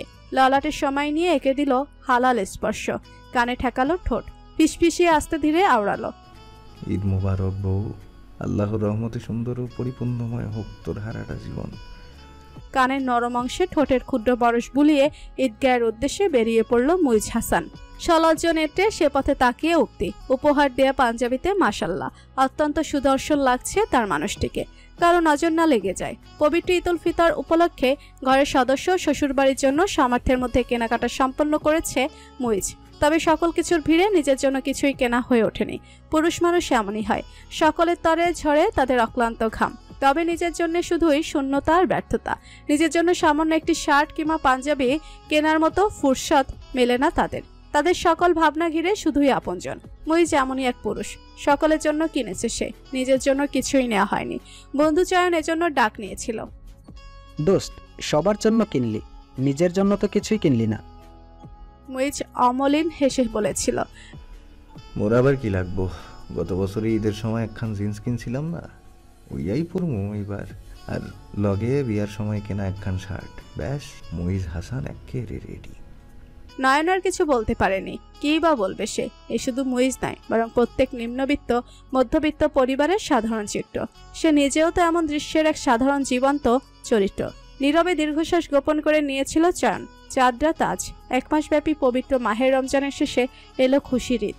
অদূরে ঘরে ঘরে ধ্বনিত হচ্ছে কাজী নজরুল ইসলামের সেই কালোজয়ী ওমর রমজানের ওই রোজার শেষে এলো খুশির ঈদ, তুই আপনাকে আজ বিলিয়ে দে শোন আসমানি তাগিদ, তোর সোনা দানা বলা খানা সব রাহে লিল্লাহ, দে জাকাত মুর্দা মুসলিমের আজ ভাঙাইতে নিদ, ওমন রমজানের ওই রোজার শেষে এলো খুশির ঈদ। মেহেদির রঙে রঙিন হচ্ছে ললনাদের হাতের এপিঠ ওপিঠ। ঈদের চাঁদ দেখতে ছোটাছুটি করে চলেছে শিশুদের দলবল। মানব পুত্র জীবন তাদেরই একজন, অন্য বাচ্চাদের সঙ্গে সেও ছোটাছুটি করছে, ছোঁয়াছুঁই খেলছে কয়েকজন। ইসলাম যে তার অনুসারীদের ধর্মকর্ম পালনের পাশাপাশি আনন্দ উদযাপনের সুযোগ দিয়েছে। ঈদুল ফিতর ও ঈদুল আজহা দিন দুটি তারই এক বড় নিদর্শন। ঈদের দিন বৈধ পন্থায় আনন্দ উদযাপনের এই অবকাশ প্রসঙ্গেই আম্মাজান আয়েশা রাদিয়াল্লাহু নবীজি সাল্লাল্লাহু আলাইহি সাল্লামের হাদিস বর্ণনা করেছেন, ইহুদিরা জানবে আমাদের ধর্মে অবকাশ আছে। নিশ্চয়ই আমি প্রেরিত হয়েছি এমন এক শরীয়ত নিয়ে যা সহজতা ও উদারতার গুণে গুণান্বিত। মুসনাদে আহমদ, হাদিস 24,855। মাসব্যাপী সিয়াম সাধনার পর ঈদুল ফিতরের এই দিনটি মূলত আল্লাহ দিয়েছেন তার প্রতি কৃতজ্ঞতা নিবেদনের জন্য। তিনি যে রমজানের সবকটি রোজা রাখার এবং তার ইবাদতে পুরো 1 মাস কাটানোর তাওফিক দিয়েছেন, সেজন্য শোকের আদায়, এটাই ঈদের তাৎপর্য। এই মাসে রোজা রাখতে পারা এবং আল্লাহর ইবাদতের অসীম অবারিত সুযোগ পাওয়ার যে আনন্দ মুমিন হৃদয়কে ছুঁয়ে যায়, ঈদুল ফিতর হলো সে আনন্দ প্রকাশ করার উৎসব। সে আনন্দের প্রকাশ ঘটে দলে দলে ঈদগাহে হাজির হয়ে মহান রবের কৃতজ্ঞতায় সালাত আদায়ের মধ্য দিয়ে, তার মহিমা ও বরত্বের ঘোষণা দিয়ে, তাকবীর পাঠের মাধ্যমে এবং এই সিয়াম সাধনা যেন কবুল হয় সেজন্য একে অপরের কাছে দোয়া চাওয়ার মাধ্যমে। উক্তি ঘরের জানালা গলিয়ে শিশুদের অকৃত্রিম আনন্দ উদযাপনের দৃশ্য দেখে মুস্কি হেসে ফেলল। হাতে থাকা প্যাকেটে আলতো হাত বুলিয়ে সে চলল নিজ কক্ষের উদ্দেশ্যে। কক্ষে প্রবেশ করে উক্তির ঠোঁটের কোণ প্রসারিত হলো। স্বামী মানুষটি ঘরমায় হেঁটে চলেছে, কানে ঠিকে মুঠোফোন। কারোর সঙ্গে আলাপচারিতায় ব্যস্ত সে। কালো রঙা স্যান্ডো গেঞ্জি এবং লুঙ্গি পরনে তার। ঘরোয়া নিজস্ব অগোছালো রূপে অবর্ণনীয় সুদর্শন, সুকুমার লাগছে মানুষটিকে। উক্তি চুপটি করে দাঁড়িয়ে দেখছে দুনয়ন ভরে, চোখে মুখে সুখের ঝলকানি, অন্তরে সুখকর অনুভূতির সুগভীর জলধারা। লজ্জালো মুখে ভেতরে প্রবেশ করলো মেয়েটি। হাতে থাকা প্যাকেটটি বারবার তার অন্তরে সংকোচ জড়তার সৃষ্টি করছে। কাঁপছে অন্তঃস্থল, শুকিয়ে আসছে ঠোঁট। আলতো করে ঠোঁটে জিভ বুলিয়ে নিল উক্তি। স্বামীর নিকটে এসে পৌঁছালো। মহিষ তখন মুঠোফোনে সংযোগ বিচ্ছিন্ন করেছে। স্ত্রীর উপস্থিতি টের পেয়ে বামে ঘুরে তাকালো। চোখের ভাষায় শুধালো কি হয়েছে। দুরু দুরু বুকে আল্লাহর নাম স্মরণ করে হাতে থাকা প্যাকেটটি বাড়িয়ে দিল উক্তি। কি? উক্তি ইশারায় নিতে বলল। কথা মতো দ্বিধান্বিত মহিষ প্যাকেটটি হাতে নিল, নাড়িয়ে চাড়িয়ে দেখতে লাগলো। উক্তি সাইন ল্যাঙ্গুয়েজের মাধ্যমে বলল, খুলে দেখুন। আর সেটা কি ভিতরে? বিড়বিড় করে মহিষ প্যাকেটটি উন্মুক্ত করলো। কল্পনাতীত চমকের আধিক্যে মুখের বলি হারিয়ে ফেললো মানুষটি। স্তব্ধ নয়নে তাকিয়ে একই সে কি ভুল দেখছে? এই অভাবনীয় মুহূর্তটুকি এতটাই অবাস্তব, একটু কি সত্য হতে পারে না? সেদিন যে প্রহরে স্বামীকে সামান্য নকশাখচিত এক পাঞ্জাবি উপহার দিয়েছিল উক্তি, অর্থ পেল কোথায়? বিবাহ পরবর্তী সময় স্বামী মানুষটা বিভিন্ন সময় তাকে হাত খরচের জন্য সামান্য কিছু টাকা দিত। সেসব টাকা ব্যয় না করে জমিয়ে রাখত মেয়েটি। অদ্যাবধি জমানোর সকল অর্থ ব্যয় করে দিন দুয়েক পূর্বে এক বাহানা দিয়ে সে বেরিয়েছিল বাড়ির বাইরে। নিকটবর্তী এক শপিং মলে গিয়েছিল। সেখানকার পোশাক বাজেটের বাইরে।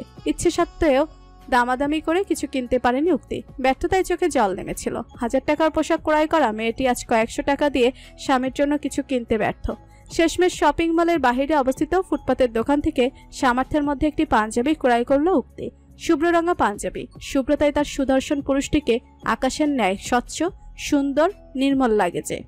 স্ত্রীর কাছ থেকে অকল্পনীয় উপহার পেয়ে আবেগের অতিশয্যে হার মানতে বাধ্য হলো মুইজ। অকস্মাৎ বাহুবন্ধনে আবদ্ধ করে নিল কোমল দেহটিকে। দ্রুত মুখ লুকালো স্ত্রীর ডান কাঁধে। সেথায় নীরবে নিভৃতে ঝরল দুফোঁটা অপ্রত্যাশিত খুশির নোনাজাল। সে খুশি অনুভব করতে পারল উক্তি। বলল না, দিল না বাধা, শুধু নীরবে নিজের সনে আরো আগলে নিল। বুঝিয়ে দিল, আমি আছি তো প্রিয়তম স্বামী। আজ পবিত্র ঈদ উল ফিতর, পবিত্রতম এক খুশির উৎসব। ইসলাম ধর্মে ঈদের প্রবর্তন বা সূচনা হয়েছে 2য় হিজরি সনের মাঝামাঝি সময়ে। হযরত আনাস রাদিয়াল্লাহু থেকে বর্ণিত, রাসূলুল্লাহ সাল্লাল্লাহু আলাইহি ওয়াসাল্লাম যখন মদিনায় আসেন তখন দেখেন যে সেখানকার লোকেরা বছরে 2 দিন নাইরোজ ও মিহরজান নামে 2টি দিনে আনন্দ করে, খেলাধুলায় মগ্ন থাকে। এহেন পরিস্থিতি দেখে দুজাহানের বাদশাহ নবী করিম সাল্লাল্লাহু আলাইহি ওয়াসাল্লাম বলেন, আল্লাহ তাআলা তোমাদের এই 2 দিনের পরিবর্তে আরো বেশি উত্তম ও কল্যাণকর 2টি দিন দিয়েছেন, ঈদুল আজহা, ঈদুল ফিতর। আবু দাউদ 161, হাদিস নং 1134, সুনানে নাসাই প্রথম খণ্ড, পৃষ্ঠা 177। ঈদগাহ ময়দানে জমায়েত হয়েছে শতাধিক মুসল্লি, মুসলিম ভাইয়েরা। ঈদের সালাত আদায় করে কোলাকুলি করে চলেছে তারা। মুইজ, শয়ন, মারুফ আরো কয়েকজন একে অপরের সঙ্গে কোলাকুলি করছে। মুখে উচ্চারিত হচ্ছে ঈদ মোবারক, কলরব। ঈদের দিন কৌশল বিনিময়ের ভাষার মধ্যে এ বার্তা রয়েছে, অর্থাৎ আল্লাহ কবুল করুন রমজান মাসেও আজকের দিনে করা আমাদের ও তোমাদের সমস্ত নেক আমল। কুশল বিনিময়ে এই বাক্যটি ইসলামের ঈদকে অন্যান্য ধর্মের উৎসব থেকে আলাদা করে দেয়। মুসলমানদের ঈদ আসা ভয়ে মিশ্রিত এক সতর্ক ও সংযত আনন্দ উদযাপন। একদিকে খুশি আলহামদুলিল্লাহ রোজাগুলো রাখতে পেরেছি, অন্যদিকে শঙ্কা কবুল হয়েছে তো। রমজান পেয়েও যদি মাগফিরাত নসিব না হয় তাহলে এর চেয়ে দুর্ভাগ্য তো কিছু নেই। মাসব্যাপী ইবাদতের তাওফিক পেয়ে আল্লাহর প্রতি কৃতজ্ঞতা জ্ঞাপন এবং সেই খুশিতে তার বরত্ব বর্ণনা করে তাকবীর পাঠ, এটাই যে ঈদের মর্মকথা। এবং যাতে তোমরা রোজার সংখ্যা পূরণ করে নাও আর আল্লাহ যে তোমাদের পথ দেখিয়েছেন সেজন্য আল্লাহর তাকবীর পাঠ করো ও কৃতজ্ঞতা প্রকাশ করো। সূরা বাকারা 185। আল্লাহর প্রতি কৃতজ্ঞতা প্রকাশের অংশ হিসেবেই এদিন বৈধ সব উপায়ে আনন্দ করতে দেয়া হয়েছে। একজন মুমিন শরীয়তের সীমার ভেতরে থেকে যেভাবে আনন্দ করতে পারে, ভালো খাওয়া, ভালো পড়া, আপনজন ও প্রিয়জনদের সাথে দেখা সাক্ষাৎ ও খোঁজ গল্প, একে অপরকে হাদিয়া দেয়া, আত্মীয় স্বজনের খোঁজ খবর নেওয়া ইত্যাদি, এই আনন্দে যেন সমাজের সব শ্রেণীর মানুষ শরিক হতে পারে। সেজন্যই সাদাকাতুল ফিতরের বিধান। শুধু নিজে ভালো খাওয়া, ভালো থাকার যে আনন্দ, অন্যের মুখে হাসি ফোটানোর আনন্দ তার চেয়ে বহুগুণে বেশি। এ কারণেই দান সদকা ও জাকাত ফিতরার প্রতি এত উৎসাহিত করেছে শরীয়ত। তোমার স্পর্ধা দেখে আমি রীতিমতো অবাক হচ্ছি নিশাত, তুমি এটা কি করে করতে পারছো? জাওয়াত বলে উঠল মাত্রাহিত অসন্তোষের স্বরে। নিশাত সমতল আরশির সম্মুখে দাঁড়িয়ে শাড়ির আঁচলটা ঠিক করে হাত বুলিয়ে নিল মাথা আবৃত করে রাখা ম্যাচিং হিজাবে। না, সব ঠিকঠাক। পবিত্র ঈদ উল ফিতরের সাজ সম্পন্ন হয়েছে। সে একদম মনের মতো করে রেডি হতে পেরেছে। আজকের জন্য এই সাধারণের মাঝে অসাধারণ সাজটুকুই মানানসই। স্ত্রীর কাছ থেকে কোনোরূপ রা না পেয়ে ক্ষিপ্ত হলো জাওয়াত। তেড়ে গেল সিংহল গতিতে। স্ত্রীর হাতের বাজু আঁকড়ে ধরল নিষ্ঠুরতার সঙ্গে। অকস্মাৎ ঘুরে দাঁড় করালো নিজের দিকে। নিশাত চমকিত নেটে তাকিয়ে দাঁতে দাঁত পিষে বলল, জাওয়াত, আমি কি ইনভিজিবল হয়ে গেছি নাকি বোবা যে আমার কণ্ঠস্বর কানে পৌঁছাচ্ছে না? নিশাত এই প্রশ্নের পৃষ্ঠে শান্ত স্বরে বলল, অথচ দৃষ্টি নিচুতে নামিয়ে রাখা। বলো, শুনতে পাচ্ছি। কি শুনতে পাচ্ছ? হ্যাঁ, কি শুনতে পাচ্ছ? এটাই শুনতে পাচ্ছি যে ঈদের মতো পবিত্র দিনেও সকাল সকাল স্বামী আমার অশান্তি সৃষ্টি করছে। চরম সত্য বাক্যটা গিলতে কষ্ট হলো বেশ। জাওয়াত বিদ্রুপাত্মক কণ্ঠে বলল, আচ্ছা, সকাল সকাল আমি অশান্তি করছি, এখন স্বামীর কথা অশান্তি মনে হয়? নিশাত কথা জবাব না দিয়ে স্বামীর দিকে নিস্পৃহ দৃষ্টিতে তাকালো। পাল্টা প্রশ্ন ছুড়ে দিল এক, কি করেছি আমি? এমন অ্যাটাকের হেতু কি? অ্যাটাক? বাহ, খুব ভালো। জোরপূর্বক কৃত্রিম হাসলো জাওয়াত। কিছু বলার থাকলে দ্রুত বলে ফেলো, না হলে ছাড়ো আমায়, কাজ আছে। নিশাত, কাজ দেখাবে না আমায়। তুমি একাই শুধু কাজ করো আর দুনিয়ার সবাই বসে বসে খায়, এমনটা কিন্তু নয়। অর্ডিনারি একটা কিন্ডারগার্টেন স্কুলের টিচার হয়ে বেশি কর্মজীবী হয়ে যাওনি কিন্তু। সামান্য এক স্কুলের টিচারই তো, তাও তো আবার প্রতিবন্ধী স্কুল। জাওয়াদের কণ্ঠে যথেষ্ট ব্যঙ্গ প্রকাশ পাচ্ছে। ওকে নিয়ে বলছে ভালো কথা, কিন্তু ওর অবুঝ অভাগা শিক্ষার্থীদের নিয়ে বিদ্রুপাত্মক মন্তব্য করবে তা শুনতে নারাজ নিশাত। সে আস্তে করে হালকা অনুভব করে বাজু হতে স্বামীর হাতটা ছাড়িয়ে নিল, বলল, আমাকে নিয়ে বলছো? বলো, বাধা দেইনি, কিন্তু ওই নিষ্পাপ বাচ্চাগুলোকে নিয়ে একটাও বাজে কথা বলবে না। বলবো, 100 বার বলবো। প্রতিবন্ধীদের প্রতিবন্ধী বলবো না তো কি বলবো? জাওয়াদ, আশ্চর্যজনক কণ্ঠে ডেকে উঠল নিশাত।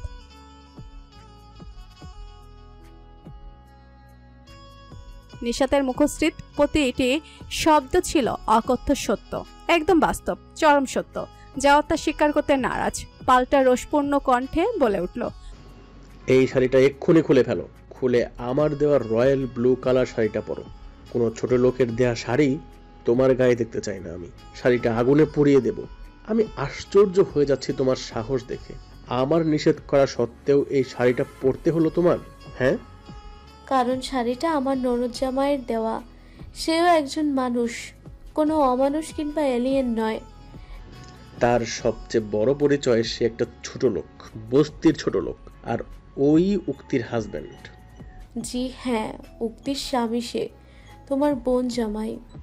উক্তি আমার বোন না, একদমই না। উচ্চস্বরে অসম্মতি পোষণ করল জাওয়াদ। উঁচু গলায় বললেই সত্যি মিথ্যা হয়ে যাবে না। উক্তি তোমার বোন হয় জাওয়াদ, একমাত্র ছোট বোন। না না না, ও খুনি, ও আমার মায়ের খুনি। এলোমেলো কণ্ঠস্বরে তীব্র প্রতিবাদ জানালো জাওয়াদ। নিশাত প্রত্যুত্তরে উচ্চকণ্ঠে বলে উঠল, উক্তি খুনি নয়। নবজাতক একটা বাচ্চা কখনোই খুনি হতে পারে না। ওকে দিয়ে খুন করেছিল তোমার মাকে। হ্যাঁ, ছোট ছোট নরমে হাত পা দিয়ে, যার কিনা হাড়গোড় একদম তুলতুলে নরম, নাকি ওই দাঁতহীন মারি দিয়ে মেরেছিল? বলো, চুপ করে আছো কেন? বলো। নিশাত চিৎকার করে হাতের নাগালে থাকা মাঝারি আকৃতির শোপিসটা জাওয়াদ ছুঁড়ে ফেলল মেঝেতে। তীব্র ঝংকার তুলে মেঝেতে ক্ষুদ্র ক্ষুদ্র আকারে ভেঙ্গে ছড়িয়ে ছিটিয়ে পড়ল শোপিসটা। অত্যন্ত নির্দয় নির্মমভাবে শোপিসটার মৃত্যু হলো। তবুও থামল না নিশাত, ভয় পেল না, বরং উঁচু জোর গলায় বলে গেল, উক্তি খুনি না, না না না, ছোট বাচ্চা ছিল সেদিন, সবটাই ছিল নির্মম নিয়তি, তোমাদের তাকদীর। স্বীকার করে নাও জাওয়াদ, স্বীকার করে নাও, উক্তি খুনি নয়, ও খুন করেনি। না, উক্তিই খুনি। ও মেরেছে আমার মাকে, আমার কাছ থেকে কেড়ে নিয়েছে, ওই খুনি। ছন্ন ছাড়া কিছু শব্দগুচ্ছ মুখে নিয়ে ঘর ছেড়ে বেরিয়ে গেল জাওয়াদ। নিশাত তখনও পিছু বলে চলেছে উক্তি খুনি নয়। শেষোক্ত এই ঘটনার সাক্ষী স্বরূপ দরজার বাহিরে তখন উপস্থিত একজন। সকলের অগোচরে দাঁড়িয়ে সেই অজ্ঞাত ব্যক্তি। কি হয়েছিল অতীতে সেই নির্মম অপ্রত্যাশিত দিনে? নবজাতক উক্তি কি সত্যিটাই খুনি? কোন পন্থায় খুন করেছিল নিজ জন্মদাত্রী মাকে? উত্তর আজও জ্ঞাত হয়ে যেন অজ্ঞাত, অজানা। মুখ শব্দে নিষেধ করে চলেছে উক্তি, কিন্তু বিপরীতে বসে থাকা বান্দা রীতিমতো রাছর বান্দা। সেই শব্দহীন আপত্তি শুনলে তো? না না, তোমারে খাইতে হইব, হা করো হা। নিজে ইয়া বড় এক হা করে উক্তিকে হা করতে ইশারা করলো সে। উক্তি হেসে ফেললো, এত পেট ভরা, তবু অবুঝ প্রাণীর অনুরোধ রক্ষার্থে হা করলো। মুচকি হেসে কাকির মুখে 1 চামচ সেমাই পুড়ে দিল জীবন। উক্তি মৃদু হেসে সেমাই মুখে নিল, ইশারায় ওকেও বলল হা করতে। জীবন দ্রুত মাথা নেড়ে বলল, না না কাকি, আর খাইতে পারবো না তো, পেট ভরা। উক্তি মিথ্যামিথ্যি চোখ রাঙিয়ে দিতেই জীবন ফট করে হা করলো। উক্তি তা দেখে নিঃশব্দে হেসে উঠল, স্নেহের সহিত ভাতিজার মুখে সেমাই পুড়ে দিল। ওরা একে অপরকে এভাবেই সেমাই খাইয়ে যাচ্ছিল। সময়ের পরিক্রমায় কখন যে শিশু জীবন এবং শিশুসুলভ মনের অধিকারিণী উক্তির মধ্যে অবর্ণনীয় বন্ধন গড়ে উঠেছে তা বোধহয় ওদের নিজেদেরও অজানা। সময়ের সঙ্গে সঙ্গে এ দুটির মধ্যে কল্পনাতীত ভাব হয়েছে। জীবন ও উক্তির অবসর এখন কাটে একে অপরের সান্নিধ্যে। বিকেলে ওরা জমায়েত হয় উক্তির ঘরে, সেথায় বসে দুজনে। জীবন হাজির হয় তার গল্পের ঝুলি নিয়ে। সারাদিন কি করলো সে, স্কুলে কেমন সময় কাটলো, কোন ছেলেটা কেমন দুষ্টমি করলো, কোন মেয়েটা কার সঙ্গে অহেতুক ঝগড়া করলো, কে টিচারের বকা খেলো, সে টিফিনে পুরোটা খেয়েছে কিনা, কাকির বানিয়ে দেওয়া টিফিন ঠিকমতো কতটা সুস্বাদু ছিল, তার বন্ধুরা কিভাবে টিফিনের ভাগ চেয়ে কাড়াকাড়ি করছিল, ইত্যাদি ইত্যাদি। আর কত কি বলে বেড়ায় জীবন। বোবা উক্তি সবটা বেশ কৌতূহল নিয়ে শোনে। সময়টা উপভোগ করে। দৈনন্দিন ঘটনা বলতে বলতে কখন যে জীবন তার আহ্লাদে কাকির কোলে স্নেহের একটুখানি পরশের লোভে শুয়ে পড়ে টেরও পায় না বোধহয়। উক্তিও আদর করে জীবনের মাথায় হাত বুলিয়ে দেয়, কপালে চুমু এঁকে দেয়। সাইন ল্যাঙ্গুয়েজের ভাষায় এটা ওটা বলে, যার বেশিরভাগ বোঝে না বালক জীবন। তবুও সে আসে, কাকির কাছে আসে, কাকির সঙ্গে নৈশব্দ সময় কাটাতে ভালোবাসে। এ ভালোবাসা অকৃত্রিম, নির্ভেজাল, নির্মল, একদম স্বচ্ছ, কোনরূপ মিথ্যে অস্বচ্ছতা নেই সেথায়। গধূলি নেমেছে ধরণীর কোলে, মাগরিবের রক্ত তখনও চলমান। লালচে রঙা আকাশ ধীরে ধীরে ঘন আধারে তলিয়ে যাচ্ছে। মেঝের ঘরটিতে মাদুর বিছিয়ে রাখা মেঝেতে বসে মোমেনা বেগম, ওনার ডান পাশে বসে উক্তি, একটুখানি দূরত্বে মুখোমুখি বসে জান্নাত। জীবন উক্তির বাহু ঘেঁষে বসে, তাদের মধ্যখানে রাখা স্টিলের এক গামলা, সেথায় মুড়ি মাখা। অল্প চানাচুর, পেঁয়াজ কুচি, মরিচ কুচি ও সরিষা তেলের সংমিশ্রণে মুড়ি মাখানো হয়েছে। মেখেছেন মোমেনা বেগম। ওরা বসে সেই মুড়ি মাখা খাচ্ছে। খেতে খেতে মোমেনা বেগম বলছেন, আজকাল স্বামী স্ত্রীর সম্পর্ক একবারে নষ্ট হয়ে গেছে গা। ওই বাড়ির জরিনা রোজ গেলে স্বামীর লগে কাজদা করে, অশান্তি করে। জান্নাত মুড়ি চিবুতে চিবুতে বলল, জামাইটাও কম খসর না মা, জরিনারে খালি মারে। মারুক, বেডা মাইসে মারবো না তোকে কেডা মারবো? হেল্লাই গাই তো ও পাল্টা মার দিব, এমন অসভ্য মাইয়া। জান্নাত একাকি বিড়বিড় করে উঠল, জামাই বইয়া বইয়া খালি মাইত, আরও সুম্মা দিত, একেবারে ঠিক করছে মাইরা, আরও দুগা দেওয়া উচিত আসিল। উক্তি ঠোঁট নাড়ানো লক্ষ্য করে বুঝতে পারল জান্নাত ঠিক কি বিড়বিড় করে চলেছে। উক্তি সত্যিই অবাক এখানকার কর্মকাণ্ড, মানুষজনের হালচাল দেখে। স্বামী স্ত্রীকে মারছে, স্ত্রীও পাল্টা গালিগালাজ করে স্বামীকে আঘাত করছে, এও সম্ভব? শেষ জামানা চলে এসেছে আসলে, তাই তো আশ্চর্যজনক দৃষ্টি এখন স্বাভাবিক রূপে সংঘটিত হচ্ছে। উক্তি ভাবনাই হারিয়েছিল, অকস্মাৎ ভাবনা ভঙ্গ হলো, কর্ণপাত হলো ভারী পুরুষালী কণ্ঠস্বর। রাইতের মধ্যে মোর ব্যাগপত্র গুছাই হালাইছস সেমরি। বলা নেই কওয়া নেই, হঠাৎ করে এই ব্যাগপত্র গুছানোর কথা শুনে উক্তিসহ সেটায় উপস্থিত প্রতিটি সদস্য বেশ চমকালো। মোমেনা বেগম কৌতূহলী হয়ে জিজ্ঞেস করলেন, আসানকা ব্যাগ গুছাইবো কে? কই যাবে বাপ? রাজশাহী।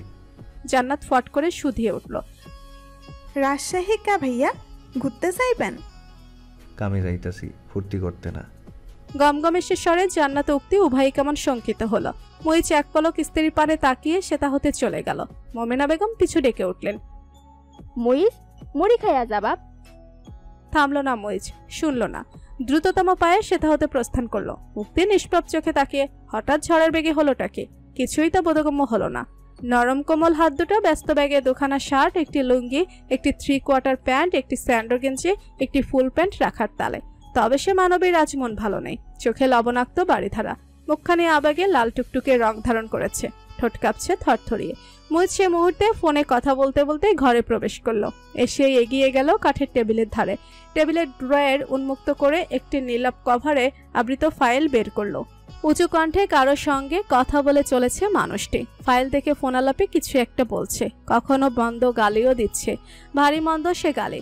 উক্তি ভয়ে আতঙ্কে জর্জরিত হয়ে দাঁড়িয়ে, কর্মব্যস্ত হাত দুটো সে কখন থেমে গিয়েছে। ভয়ার্ত দৃষ্টিতে সে তাকিয়ে স্বামীর পানে। মানুষটি এমন অস্বাভাবিক আচরণ করছে কেন? কি হয়েছে তার? এমন অদ্ভুতরে পীড়া কেন অনুভূত হচ্ছে? মানুষটি কি ভালো নেই? কোনো সমস্যা হয়েছে? আকস্মিক এমন রাজশাহী সফরে যাচ্ছে কেন? তাও 4 দিনের জন্য। কোনো কিছুই খোলসা করে বলছে না। এর ওপর মেজাজ চড়ে রয়েছে, খালি উচ্চস্বরে চেঁচামেচি করছে, ফোনের অপর প্রান্তে কাউকে ঝাড়ছে। হয়েছেটা কি? সব স্বাভাবিক তো, নাকি ঘনিয়ে আসছে কোনো অস্বাভাবিক ঝড়? ভাই, এটাই এক ফকফকা সুযোগ, ময়লা সাফ করে দেই। যুবকের জিজ্ঞাসু দৃষ্টিতে তাকিয়ে থাকা তা অবলম্বন করে কুটিল হাস্য আভা ফুটে উঠল মানুষটির ঠোঁটের কোণে। সিগারেটের লম্বা শুকটান দিয়ে হালকা মাথা নাড়ল সে, অর্থাৎ ইতিবাচক সাড়া। যুবকটি আশানুরূপ ইতিবাচক সাড়া পেয়ে দানবীয় হেসে উঠল। নিঃশব্দে সে হাসিতে যুক্ত হলো ওই মানুষটিও। Tick tick tick, countdown starts. দিলে নাদান তুঝে হুয়া কেয়া হ্যায়, আখির ইস দর্দ কি দাওয়া কেয়া হ্যায়। মির্জা গালিব। তমসাবৃত রাত্রি প্রহর তখন। মেঘের আড়ালে লুকোচুরি খেলা করছে চন্দ্র। বাহিরের ন্যায় এ ঘরেও নেমেছে ঘোর আধার। কৃত্রিম বাতি জ্বালানো হয়নি এখনো। খোলা জানালা গলিয়ে অবলীলায় ঘরে প্রবেশ করছে বহিরাগত আধার। বিছানায় এলোমেলো রূপে সোজা হয়ে শুয়ে উক্তি নামক রমণী। দীঘল কালো কেশে আবৃত মুখের অর্ধভাগ, পরিহিত শাড়িটি অপরিপাটি, দৃশ্যমান দেহের কিছু সাধারণ গুপ্ত অংশ, রমণী চুলের ফাঁক গলিয়ে দৃশ্যমান বামগাল, ভিজে নোনা জলে, চোখে মুখে বিমর্ষতা, কালো রাঙা বিরহ আভা। দুর্ভাগ্যজনকভাবে তার এই বিমর্ষ অবস্থায় এক টুকরো সান্ত্বনা দেওয়ার জন্য পাশে নেই কেউ। একাকী শুয়ে সে, সম্পূর্ণ একা। স্বামী মানুষটি সেই গতকাল সকাল সকাল রওনা দিয়েছে রাজশাহীর উদ্দেশ্যে। সেখানে পৌঁছে মিনিটের জন্য কল দিয়েছিল ওকে, মৃদু কণ্ঠে জানিয়েছিল সহি সালামতে গন্তব্যস্থলে পৌঁছেছে সে। ব্যাস, অতটুকুই ছিল শেষ কথা। এরপর আর কথা হয়নি। শুধু ও অপর আল্লাহ জানেন বিবাহ পরবর্তী স্বামীবিহীন এই প্রথম রাতটি কতটা যন্ত্রণাদায়ক ছিল উক্তির জন্য। রাতভর ঘুমাতে পারেনি অসহায় মেয়েটি, অসহনীয় বেদনায় ছটফট করেছে। আধার মাঝে নিজের ঠিক ডান পাশে হাতে বেরিয়েছে সে ভরসার শক্তপোক্ত পুরুষালী হাতটি। না পায়নি সে, সেই শক্ত হাতের ভরসা খুঁজে পায়নি। চক্ষুষ হয়ে যাওয়া অন্ধকারে উক্তি ফ্যালফ্যাল করে তাকিয়েছিল ডান পাশের শূন্য বিছানায়। দুচোখ ছাপিয়ে নামছিল জলকণা, ঝাপসা হয়ে আসছিল দৃষ্টি, ব্যথা হচ্ছিল মাথায়। একটুখানি শান্তির ঘুমের জন্য কাটাচ্ছে সে, তবে দেখা মেলেনি ঘুমের। বছরের দীর্ঘতম রাত যেন সেটিই ছিল, উক্তির কাছে তো তাই মনে হলো। দুঃখপ্রবণ সে লম্বা রাতটি অবশেষে শেষ হলো। সকাল নাগাদ 8 ঘন্টার জন্য বুঝে এলো অশ্রুবেছা চোখ দুটো। অতপর চটফটে রাতের শেষে এলো সকাল, দুপুর পেরিয়ে বিকেল। ঠিক বিকেল নাগাদ ঘটল আরেক অপ্রত্যাশিত ঘটনা। শাশুড়ি মায়ের কথা মোতাবেক নিকটস্থ মুদির দোকানের উদ্দেশ্যে বেরিয়েছিল কালো রাঙা বোরকা পরিহিতা উক্তি। তার কোমল হাতের মুঠোয় বন্দি ভাতিজা জীবনের ছোট হাতটি। ধীরে সুস্থে সাবধানে পথের এপাশ ধরে হেঁটে যাচ্ছিল তারা। জীবন একাকী বকবক করে যাচ্ছিল। উক্তি আজ নিশ্চুপ, কোনো রা নেই। জীবনের কথাগুলো আদৌ শুনছে কিনা জানা নেই, শুধু হেঁটে চলেছে।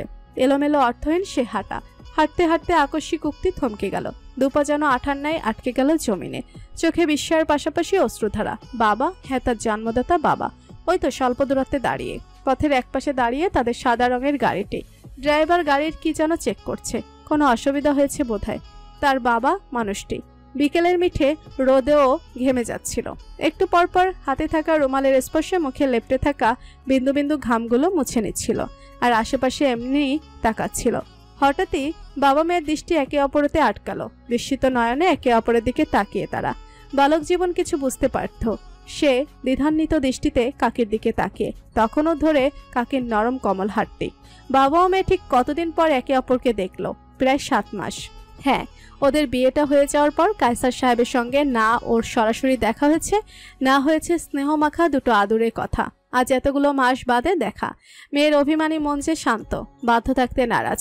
মন চাইছে ছুটে গিয়ে বাবাকে শক্ত করে দুহাতে জড়িয়ে ধরতে, তার বুকে মাথা ঠেকিয়ে অজস্র অভিযোগ জাহির করতে, এত এত সুখ দুঃখের কথা বলতে, পচা বরটার নামে শব্দহীন ভাষায় বিচার দিতে। আফসোস, সেসবের কিছুই আজ আর সম্ভব নয়। তাদের সম্পর্কের সমীকরণ যে আর 5টা সম্পর্কের মতো স্বাভাবিক নয়। মা সেই যে চলে গেল, সঙ্গে ছিনিয়ে নিয়ে গেল ওদের মধ্যকার সখ্যতা, ভালোবাসা। অবশ্য বাবা মেয়ের মধ্যে বিন্দুমাত্র সখ্যতা হওয়ার সুযোগ মিললই বা কোথায়? জন্মলগ্ন হতেই তো সে 2 চোখের বিষ, বাবার চোখের বিষ, ভাইয়ের চোখের বিষ, অপয়া অলক্ষী এক বিশ্বে।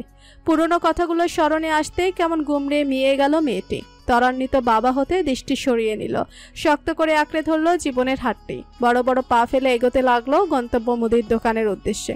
এমনভাবে বাবাকে এড়িয়ে অগ্রাহ্য করে চলে গেল যেন এখানে অন্য কোনো দ্বিতীয় ব্যক্তির অস্তিত্ব ছিলই না কোনোদিন। চলে তো গেল উক্তি, তবে থামলো কি চক্ষুদয়ের বাড়িধারা? পরপর দুটো অপ্রত্যাশিত কাণ্ড, দুঃখে কাতর উক্তি। আধার মাঝে শুয়ে ওই অন্ধকার ঘরে তার দুঃখ বেদনা দেখার জন্য নেই কেউ নেই। সন্ধ্যা পূর্ববর্তী মুহূর্ত তখন। আকাশে ছড়িয়ে লালচে রঙের আলপনা। পথঘাট প্রায় নীরব, লোকসংখ্যা কমে এসেছে অনেকখানি। বিরাজমান শুনশান নীরবতা, বাতাসের উপস্থিত ক্ষীণ, ব্যবসা গরমে জ্বলে উঠছে দেহ। রাস্তার দুপাশে দাঁড়িয়ে বিশালাকার এক একটি গাছ, তাদের লম্বাটে ছায়ায় পথঘাট কেমন ভুতুড়ে দেখাচ্ছে। গা ছমছমে পরিবেশ। একাকী এমনতর রাস্তার ডান পাশ ধরে হেঁটে চলেছে মুইজ। বিক্ষিপ্ত হয়ে মন, দ্রুত গামে পদযুগল, চোখে মুখে রাগের আভাস। হাঁটছিল সে, হঠাৎ স্থির দাঁড়িয়ে গেল মানুষটি। চঞ্চল হলো চোখের মনে, সজাগ কর্ণ গহব্বার। ষষ্ঠ ইন্দ্রিয় পিছু টের পাচ্ছে দ্বিতীয় কারোর উপস্থিতি। মুইজ আস্তে ধীরে বাঁকাত বরাবর মুখখানি আনলো, অতঃপর ঘুরে তাকালো পেছনে। চমকের আধিক্যে ঈষৎ পরিবর্তিত হলো মুখভঙ্গি। তার বিপরীত দিকে দাঁড়িয়ে হৃষ্টপুষ্ট স্বাস্থ্যের অধিকারী একজন। লোকটির পেছনে 2 সারিতে দাঁড়িয়ে 6 জন, মোটমাট 7 জন দাঁড়িয়ে লোকগুলোর চেহারার প্রকাশ পাচ্ছিল তাদের অভিসন্ধি ভালো নাই, মন্দ উদ্দেশ্যে এসেছে তারা। বড় করে দম ছাড়ল মুইজ। বিক্ষিপ্ত মনটিকে কিছুটা সামাল দিয়ে গমগমে স্বরে শুধালো, কি চাই? তোর সাড়ে সর্বনাশ। ব্যাস, ওই ছিল দুই পক্ষের মধ্যকার সর্বশেষ কথোপকথন। পরের সময়টুকু ছিল অকল্পনীয়, অভাবনীয়, মারকাটারি মুহূর্ত। লোকগুলো বলা নেই কওয়া নেই আক্রমণ করে বসলো। নিজেকে রক্ষা করতে পাল্টা আঘাত আরম্ভ করলো মুইজ হাসান। মুইজ সাধারণ পরিবারের এক সাধারণ সন্তান। মারপিটে অভিজ্ঞ নয় সে সিনেমার হিরো যে কিনা সর্ব অবস্থায় নিজেকে রক্ষা করতে সক্ষম। স্বাভাবিকভাবেই মুইজ সামান্য ধস্তাধস্তি টাইপের মারপিটে অভ্যস্ত। নিম্নবিত্ত জীবনধারায় এমন ধস্তাধস্তি মারপিট কম হয়নি। এসব ভালোই পারে সে, অভ্যস্ত। সেই মতো অদক্ষ হাতে পাল্টা প্রতিরোধ গড়ে তোলার সর্বোচ্চ চেষ্টা করে গেল মুইজ। কাউকে দমন করতে সক্ষম হলো। মনে মনে বারবার পড়ে যাচ্ছিল দোয়া ইউনুস, লা ইলাহা ইল্লাল্লাহ সুবহানাক ইন্নী কুনতু মিনাজ জালিমিন। সূরা আম্বিয়া আয়াত 87। তুমি ছাড়া কোনো মাবুদ নেই, তুমি পবিত্র সুমহান, আমি নিশ্চয়ই জালিমদের দলভুক্ত। দুপক্ষের মধ্যে তখন তুমুল আঘাত, পাল্টা আঘাত চলমান। মুইজ তাকে আঘাত করতে আগত ব্যক্তিকে ধরে বেদম প্রহার করছিল, ঘুষিতে ফাটিয়ে ফেলছিল নাকমুখ। সহসা ঘটে গেল লোমহর্ষক এক অনাকাঙ্ক্ষিত ঘটনা। স্থির হয়ে গেল পরিবেশ। গাছের ডাল হতে উড়াল দিয়ে পালালো এক ঝাঁক পাখি। চারদিক তলিয়ে গেল ঘন অন্ধকারে। শান্ত নীরব সে ঘরটিতে শুভ্র রঙা বিছানায় যন্ত্রণাময় এক অচেতন অবস্থায় শায়িত শ্যামপুরুষটি। সফেদ ব্যান্ডেজে মুড়িয়ে রাখা মাথার একাংশ, পরনে হাসপাতালের আকাশি রঙা পোশাক, স্যালাইনের ক্যানোলার বিধে হাতের উল্টো পৃষ্ঠে। দেহে প্রবেশ করছে উপকারী স্যালাইন। শ্যামবর্ণ সে পুরুষটি তো অচেতন অবস্থায় শুয়ে, কিন্তু তার পাশেই দাঁড়িয়ে থাকা রমণী। সে রমণীর বুকে যে উঠেছে ঝড়, অসময়ের কালবৈশাখী ঝড়, যে ঝড়ে লণ্ডভণ্ড হয়ে যাচ্ছে অন্তঃস্থল, তছনছ হচ্ছে সব। উক্তি অশ্রুভেজা চোখে তাকিয়ে শুধু নিঃশব্দে করে চলেছে কত কি অভিযোগ। কেন তাকে এমন দহনে পোড়াচ্ছে মানুষটি? কেন তার থেকে সুন্দর বিদায় নিয়ে এমন জখম রূপে ফিরে এলো? সে তো তার মানুষটি সুস্থ সবল রূপে বিদায় জানিয়েছিল। পুরোপুরি না হলেও ঠিকঠাক চলছিল সব। তবে এমন অপ্রত্যাশিত অঘটন ঘটল কি করে? সে যে আর সহ্য করতে পারছে না নিজের মানুষটিকে এমন রুগ্ন, আহত, নিস্তেজ অবস্থায় সহ্য করতে পারছে না। মানুষটি উঠুক, একটুখানি চোখ মেলে তাকাক, মুখের ভাষায় না হোক অন্তত চোখের ভাষায় বোঝাক আমি ঠিক আছি বউ। না, কেউ বুঝলো না। নিস্তেজ মুইজ চোখ মেলে তাকালো না, বউকে কিচ্ছুটি বলল না, কোনরূপ সত্য হোক কিংবা মিথ্যা আশ্বস্ত করলো না। তাই তো বেদনা বেধুর অশ্রুতে ভেঙে পড়ল উক্তি। শব্দহীন অঝরে কাঁদছে সে, ডান হাতের তালুতে নাক, ঠোঁট লুকিয়ে কাঁদছে। কান্নার দমকে নড়ে চড়ে কেঁপে উঠছে শরীরটা। কেবিনের বাইরে দেয়াল ঘেঁষে মেঝেতে স্থির হয়ে বসে মোমেনা বেগম। পরনে কালো বোরকা, মাথা আবৃত সুতির ওড়নায়, পুরোপুরি অনাবৃত মুখশ্রী। নারীর অন্যতম ফরজ পর্দা পালন করা না উনি। মেঝেতে হালকা ধুলোয় মাখামাখি হয়ে বসে মাঝবয়সী সে নারী, চোখে মুখে দুঃখের জলোচ্ছ্বাস, এখনো ভিজে দুই গাল। অর্থহীন দৃষ্টিতে কোথায় যেন তাকিয়ে তিনি। ভয় হচ্ছে খুব। অতীতের ভয়ার্ত সেই মুহূর্ত মানসপটে হানা দিচ্ছে অনবরত। ভয়ে কাঁপছে অন্তর, চেঁচিয়ে কাঁদছে হৃদয়। অশান্তি অনুভূত হচ্ছে খালি। একদিকে অজানা ভয়ে কাতর মোমেনা বেগম, অন্যদিকে স্বল্প দূরত্বে হাসপাতাল করিডোরে দাঁড়িয়ে মুন্নি, জান্নাত, মারুফ। মুন্নি উচ্চ গলায় চেঁচামেচি করে চলেছে, দোষারোপ করে চলেছে ছোট ভাবিকে। মুন্নি যুক্তিহীন ভাষ্যে ভাইয়ের এই অবস্থার জন্য দায়ী ওই বোবা ফালতু মেয়েটি। এভাবে পাবলিক প্লেসে বোন চেঁচামেচি করায় লজ্জিত মারুফ। সে বারবার বোনকে চুপ থাকতে অনুরোধ করছে, কিন্তু মুন্নি তা শুনল তো?